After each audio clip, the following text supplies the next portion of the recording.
મહુવામાં 1 એપ્રિલના રોજ એક નિવૃત્ત શિક્ષકના ઘરે લૂંટ થઈ હતી।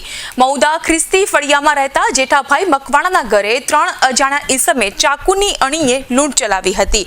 નિવૃત્ત શિક્ષકે પેન્શનના બચાવેલા રૂપિયા 1,05,000ની લૂંટ કરી લૂંટારુઓ ફરાર થઈ ચૂક્યા હતા।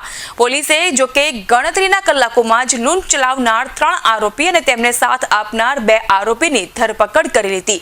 5 આરોપીઓ પૈકી 3 આરોપી ભોગ બનનાર શિક્ષકના મહોલ્લામાં જ રહેતા હોવાની વિગતો પણ સામે આવી છે।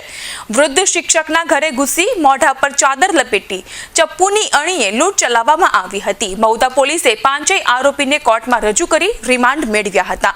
રિમાન્ડના અંતિમ દિવસે પોલીસે આરોપીઓનું ઘટના સ્થળે જઈને ઘટનાનું રિકન્સ્ટ્રક્શન કરાવડાવ્યું હતું। તે દરમિયાન પોલીસે આરોપીઓને ભર ઉનાળે બપોરના સમયે ખુલ્લા પગે ચાલવાની ફરજ પાડી હતી।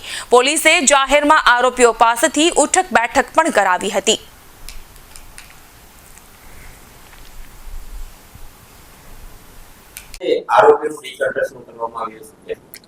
મહુધામાં તારીખ 1/4/2025 ના રોજ બપોરના સમયે 2,13,000ના ટોટલ મુદ્દામાલની લૂંટ થયેલ હતી અને ફરિયાદી પોતે પતિ પત્ની રહેતા હતા।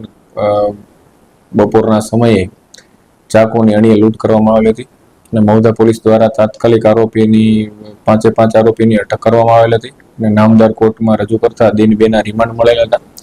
રિમાન્ડ દરમિયાન આરોપી કયા રસ્તાનો ઉપયોગ કરીને કઈ રીતે આખી ચોરીને લૂંટને અંજામ આપેલ હતો તે અંગે એનું આરોપીને સ્થળ ઉપર લઈ જઈ અને રિકન્સ્ટ્રક્શન પંચનામું કરવામાં આવેલ હતું અને રિમાન્ડ પૂરા થતા નામદાર કોર્ટમાં રજૂ કરેલ છે।